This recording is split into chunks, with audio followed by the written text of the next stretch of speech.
नमस्कार मित्रों, जीएस गुरु आशु जी चैनल पर आपका हार्दिक स्वागत है। मैं आपका दोस्त आशुतोष। हम पढ़ रहे थे कक्षा 10 के अध्याय 5 दैनिक जीवन में रसायन, केमिस्ट्री इन डेली लाइफ।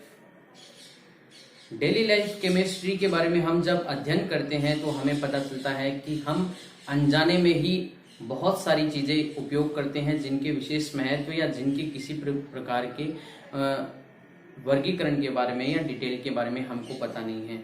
लेकिन हम बहुत सारी ऐसी चीज़ों का उपयोग करते हैं जो रासायनिक रूप से बनी हुई होती है या जिन्हें हम रासायनिक रूप से तैयार करते हैं। उसका एक सामान्य उदाहरण है पानी।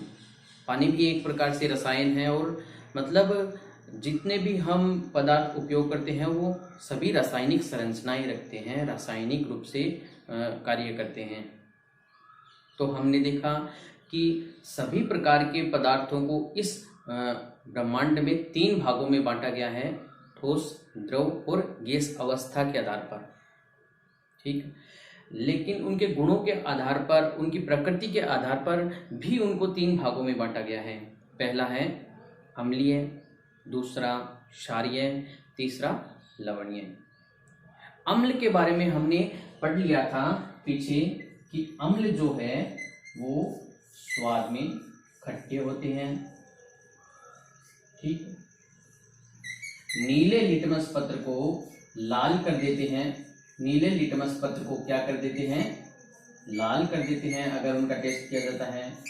एग्जाम्पल के रूप में हमने देखा था जैसे HCl हाइड्रोक्लोरिक अम्ल, H2SO4, CH3COOH एसिटिक अम्ल यानी एसिटिक अम्ल, सल्फ्यूरिक अम्ल और हाइड्रोक्लोरिक अम्ल, यानी ये जो अम्ल की श्रेणी में आते हैं। और कुछ जैविक अम्ल भी होते हैं जो जीवों में या अन्य मतलब पदार्थों में पाए जाते हैं, जैसे फॉर्मिक अम्ल। फॉर्मिक अम्ल जो है वो चींटियों में पाया जाता है, चींटियों में पाया जाता है। फिर हम देखते हैं लैक्टिक अम्ल, जिसका हम खाने में उपयोग करते हैं ज्यादातर। ध्यान होगा आपको, दही, ये दही में पाया जाता है। फिर हम देखते हैं सिट्रिक अम्ल। सिट्रिक अम्ल, सिट्रिक अम्ल के बारे में आप में से कोई बताएगा? बिल्कुल सही जवाब सोच रहे हैं आप अपने मन में कि नींबू में, संतरे में, यानी जितने भी सिट्रस फ्रूट होते हैं उनके अंदर सिट्रिक अम्ल पाया जाता है। इस प्रकार हमने अम्ल के बारे में पढ़ा था। दूसरा हमने क्षार के बारे में पढ़ा कि क्षार जो है स्वाद में कड़वे होते हैं और चिकने होते हैं और लाल लिटमस पत्र को नीले में बदल देते हैं। इसके भी सामान्य उदाहरण है जैसे KOH, NaOH, NH4OH यानी पोटेशियम हाइड्रोक्साइड, सोडियम हाइड्रोक्साइड और अमोनियम हाइड्रोक्साइड। क्षार के बारे में पढ़ा। फिर तीसरा हमने पढ़ा लवण के बारे में। लवण जो है वो अम्ल और क्षार की क्रिया से बनते हैं। अम्ल और क्षार की क्रिया से बनते हैं। तो अम्ल और क्षार की क्रिया से जो पदार्थ बनते हैं उन्हें हम कहते हैं लवण। और इस क्रिया को कहते हैं उदासीनीकरण अभिक्रिया। क्या कहते हैं इस क्रिया को? उदासीनीकरण अभिक्रिया कहते हैं, क्योंकि ये अम्ल और क्षार के जो गुण होती है उनके मूल गुणों में परिवर्तन कर देती है, जिससे लवण और जल बनता है। अब लवण की विशेषता ये होती है कि लवण का क्वथनांक और गलनांक उच्च होता है। क्वथनांक और गलनांक उच्च का मतलब ये अत्यधिक ताप पर पिघलते हैं, ये इसका गलनांक हो गया उच्च ताप पर। और अत्यधिक उच्च ताप पर ही उबलकर वाष्प में बदल सकते हैं, तो ये उसका क्वथनांक हो गया। इसके उदाहरण देखते हैं हम, जैसे NaCl sodium chloride, Na2CO3 sodium carbonate, NaHCO3 sodium bicarbonate. तो इस प्रकार ये लवण के उदाहरण हो गए। लवण जो है वो क्रिस्टलीय संरचना भी रखते हैं। क्रिस्टलीय संरचना रखने के कारण लवण के साथ क्रिस्टलीय संरचना रखने के कारण उसके साथ जल जुड़ा होता है। क्रिस्टलीय संरचना रखने के कारण लवण के साथ जल जुड़ा होता है। जैसे हम देखते हैं Na2CO3, यह है सोडियम कार्बोनेट, लेकिन इसके साथ ये जल जुड़ गया, क्रिस्टलन जल, इसको कहते हैं क्रिस्टलन जल। और जब हम इसको गर्म करेंगे तो ये क्रिस्टलन जल जो है वो वाष्प में बदलकर अलग हो जाता है। ठीक है, आप जानते हैं सामान्य उदाहरण अपने घरों के अंदर हम देखते हैं। ये तो हो गया जिप्सम, क्या हो गया? जिप्सम। ये जिप्सम हो गया जिसके साथ दो अणु क्रिस्टलन जल के जुड़े हैं। फिर देखते हैं हम K2SO4 Al2SO4 की whole thrice .24H2O। K2SO4 Al2SO4 की होल थ्राइस .20H2O। ये हम घरों के अंदर उपयोग करते हैं। इसको हम कहते हैं फिटकरी, जिससे जल शुद्ध किया जाता है, और इसको एलम भी कहते हैं। तो ये लवण हो गया। अब लवण के पढ़ने के बाद में हम आगे चलते हैं, तो हम चलते हैं अम्ल और क्षार की जो अवधारणाएं दी गई इस वैज्ञानिक युग के अंदर। अलग अलग प्रकार के पदार्थ होते हैं, उन पदार्थों को जब प्रकृति में बांटा गया कि ये अम्लीय है और ये क्षारीय है, क्योंकि लवणीय तो उनके योग से बनता है। जब उनको प्रकृति में बांटा गया तो उन प्रकृति को समझाने के लिए विभिन्न वैज्ञानिकों ने अपनी अवधारणाएं दी। तो आज हम सबसे पहले पढ़ेंगे अर्हेनियस अवधारणा।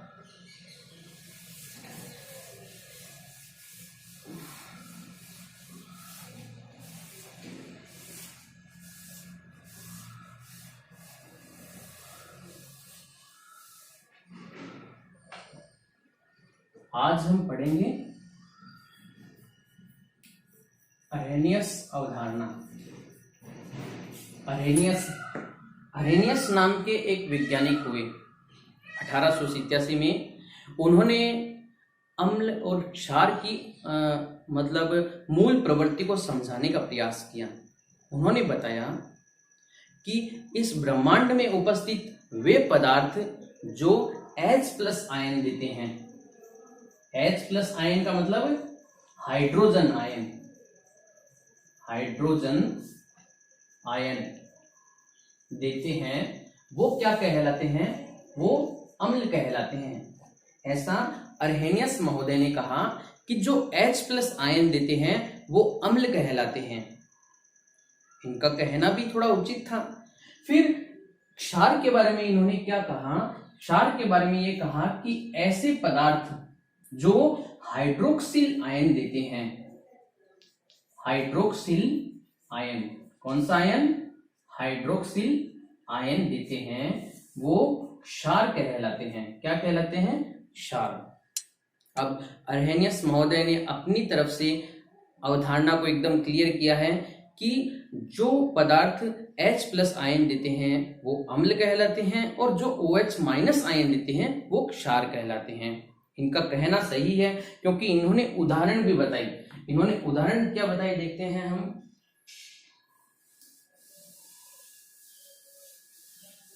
इन्होंने उदाहरण बताए, जैसे आप ले लीजिए HCl। अब ये H+ आयन और OH- आयन जो है वो शुद्ध अवस्था में नहीं देते। अम्ल या क्षार जो है, हाइड्रोजन आयन या हाइड्रोक्सिल आयन शुद्ध अवस्था में मतलब एकदम मतलब प्योर स्टेज होती है, ये तब नहीं देते। ये देते हैं जलीय विलयन के अंदर।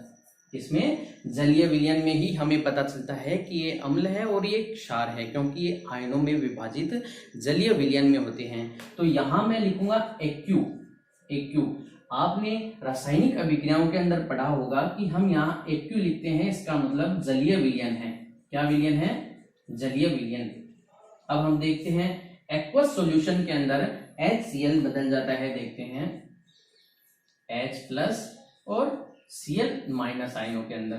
कैसे? H प्लस और Cl माइनस आयनों के अंदर बदल जाता है। ठीक, दूसरा उदाहरण देखते हैं इसके बारे में। दूसरा उदाहरण देखेंगे हम H2SO4। इसका भी एक्वस सॉल्यूशन, आपको पता है इसका नाम हाइड्रोक्लोरिक अम्ल, इसका नाम सल्फ्यूरिक अम्ल। अब इसका जलीय विलयन होने पर हम देखते हैं इसमें कितने हाइड्रोजन, 2 हाइड्रोजन होने के कारण ये 2S प्लस में और SO4-2 में कन्वर्ट हो जाएगा। तो ये भी अम्ल हो गया। ठीक, अब अगला देखते हैं हम, जैसे H2CO3, इसका एक्वस सॉल्यूशन।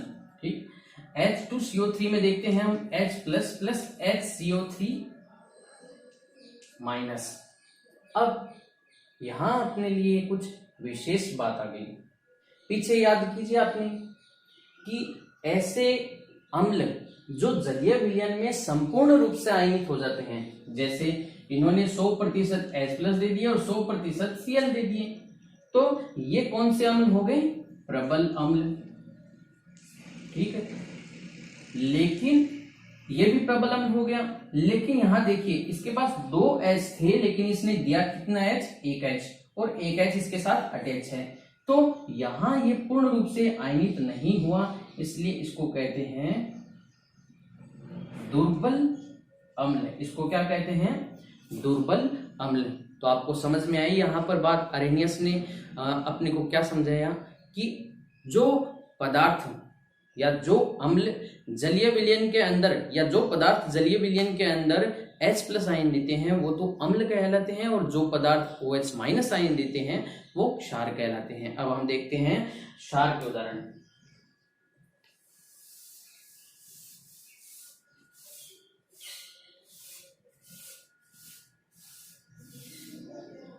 क्षार के उदाहरण में देखते हैं हम, एक उदाहरण लेते हैं NaOH।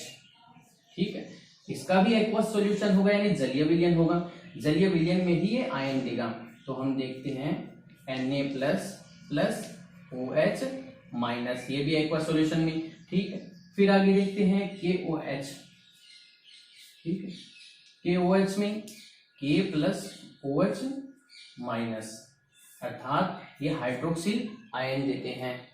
ठीक है, अब ये हाइड्रोक्सिल आयन देने के कारण क्षार बन गए।